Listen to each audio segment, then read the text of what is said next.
Hello learners, welcome you all on our YouTube channel Success with Economics. Today we are going to discuss measurements of national income. राष्ट्रीय आय के मापन की विधियां क्या हैं वो हम इस वीडियो में डिस्कस करेंगे। उससे पहले हम थोड़ा सा एक नेशनल इनकम के बारे में जान लेते हैं कि national income is a sum of monetary value that are obtained by individual as a result of contributing to the production process.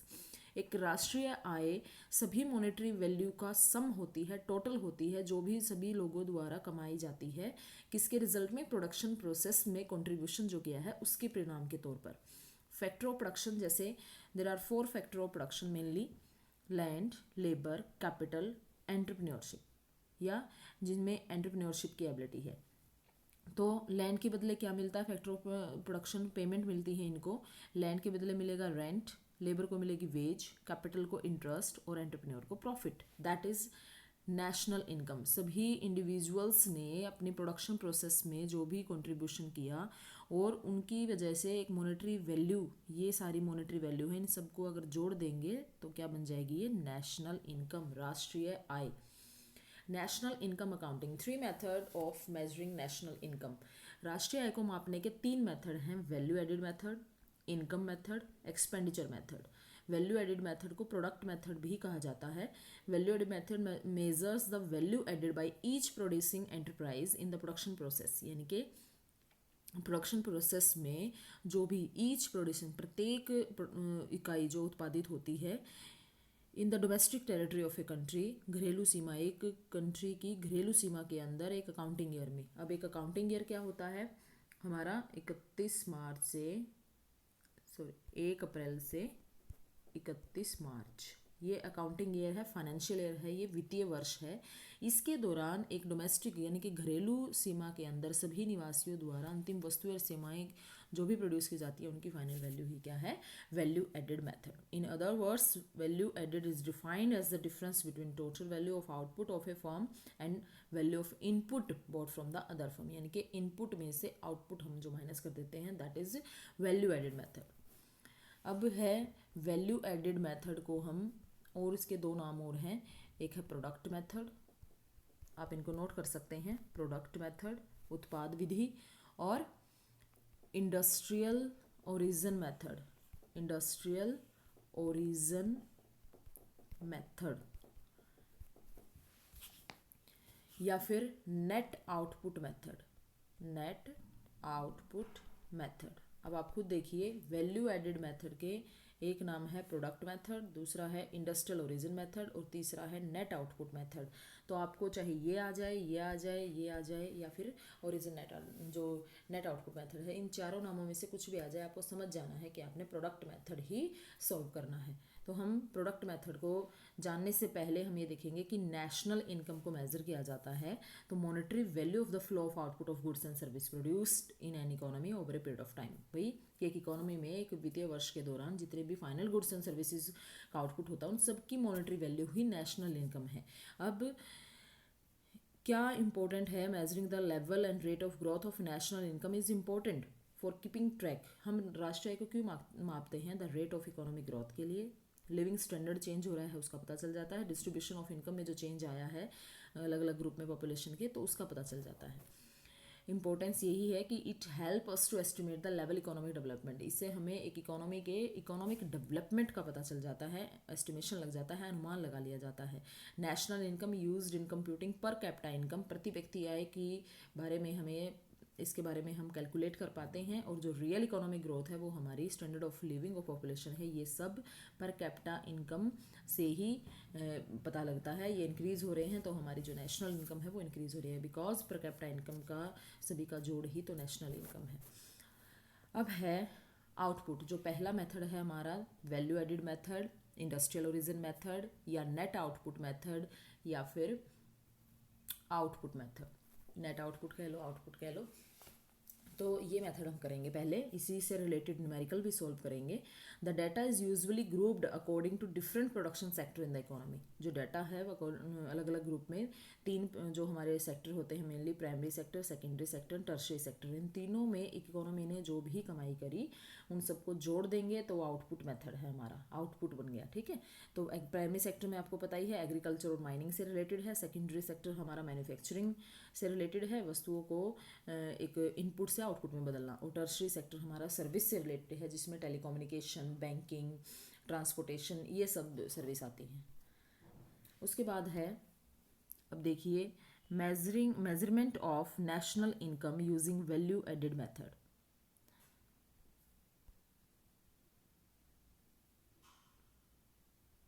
ये देखिए, GDP at MP, market price पर जीडीपी का जब हम अनुमान लगाते हैं तो हमें कौन सा समीकरण फॉलो करना होता है, कौन सा एक फॉर्मूला है।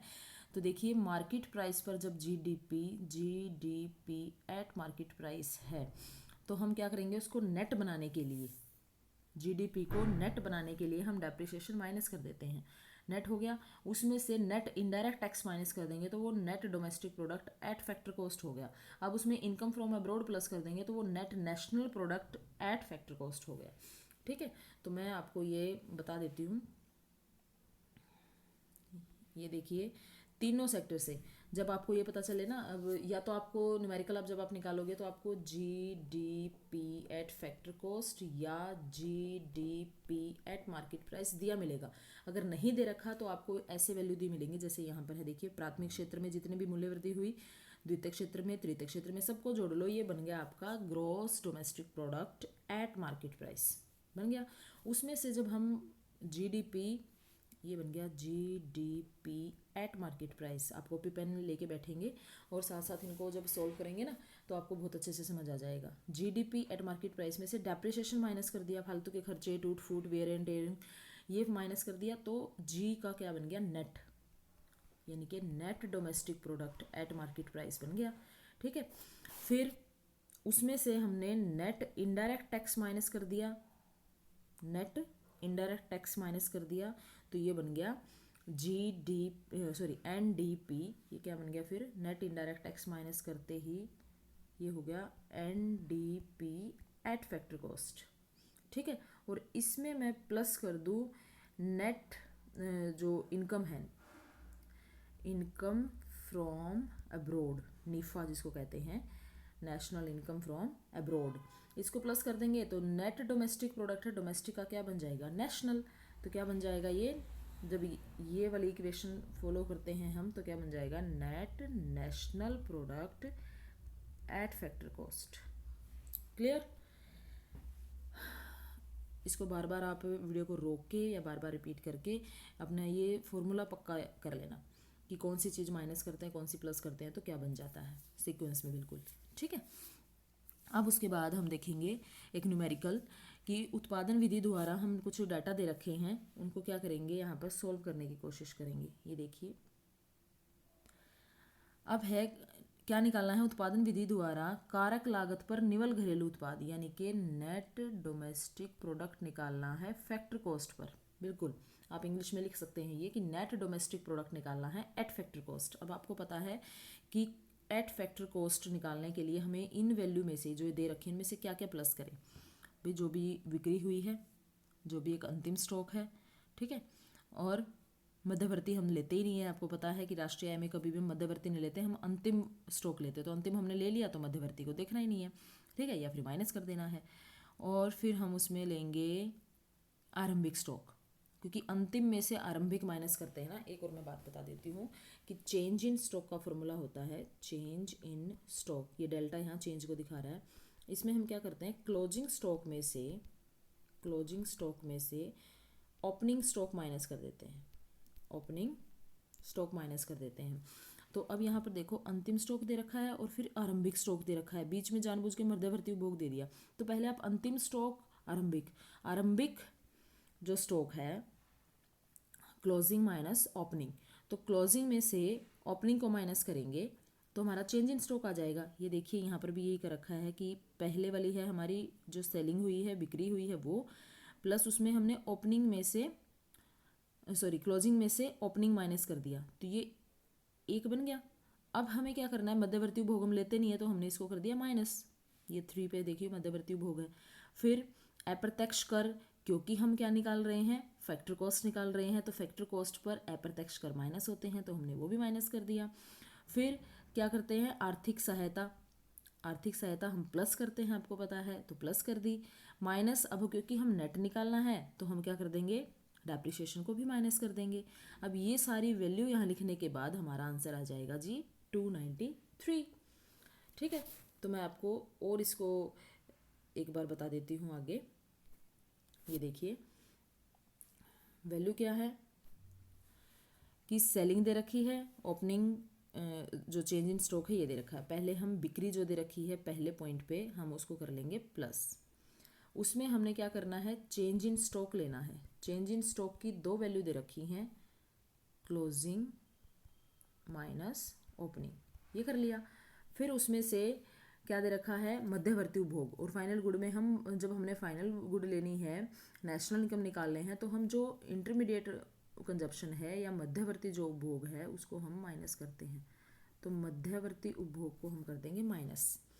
ठीक है, और फिर दे रखा है net indirect, sorry indirect tax. अब क्योंकि हम क्या निकाल रहे हैं, हम निकाल रहे हैं net domestic product at factor cost, तो यहाँ पर एट फैक्टर कॉस्ट निकाल रहे हैं, तो इसमें से ये जो पहले वाली चीज़ थी इसमें हमने प्लस कर दिया चेंज इन स्टॉक, यानी कि क्लोजिंग माइनस ओपनिंग, और फिर उसमें से माइनस कर दिया मध्यवर्ती उपभोग। ठीक है, फिर फैक्टर कॉस्ट निकाल रहे हैं तो इनडायरेक्ट टैक्स को कर दिया माइनस इनडायरेक्ट टैक्स, और सब्सिडी को कर दिया प्लस।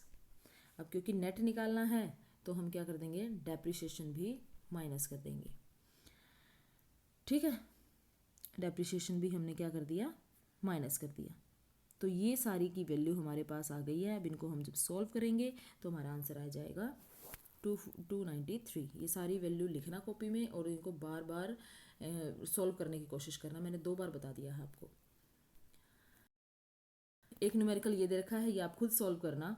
मूल्य विधि द्वारा कारक लागत पर निवल राष्ट्रीय यानी कि नेट नेशनल प्रोडक्ट निकालना है आपको एट फैक्टर कॉस्ट। ये इतनी सारी वैल्यू दे रखी हैं, तो देखिए प्राथमिक द्वितीयक तृतीयक इन तीनों को जोड़ के तो हम क्या निकाल लेंगे, जीडीपी निकाल लेंगे एट फैक्टर कॉस्ट।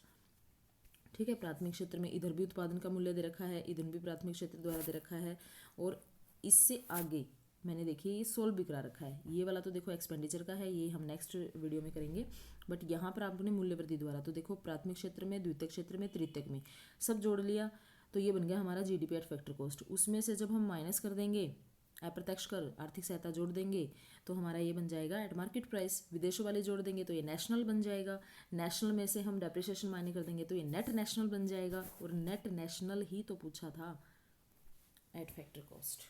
ठीक है, तो स्टार्टिंग में क्योंकि मूल्य दे रखा है, प्राथमिक क्षेत्र का मूल्य, उत्पादन का मूल्य, तो ये net national product at factor cost निकालना है, तो net national product at market price हमें दे रखा है। इसमें से हमने इनडायरेक्ट टैक्स माइनस करना है, सब्सिडी प्लस करनी है, तभी हमारा फैक्टर कॉस्ट पे बनेगा। आप इसको सॉल्व करके देखना और प्लीज़ मुझे कमेंट बॉक्स में बताना कि आपका सॉल्व हो गया है और आंसर क्या आया। ठीक है, वैसे सॉल्यूशन इसका यहाँ पर दे भी रखा है मैंने, लेकिन आप फिर भी अपने लेवल पे इसको सॉल्व करना, और आपको समझ आया कि नहीं आया आप प्लीज़ इसमें बताना मुझे। कोई प्रॉब्लम हो तो आप मुझसे कमेंट बॉक्स में पूछ सकते हैं। आई होप आपको ये वीडियो बहुत अच्छे से समझ में आई है, और please like and share this video. Thank you very much.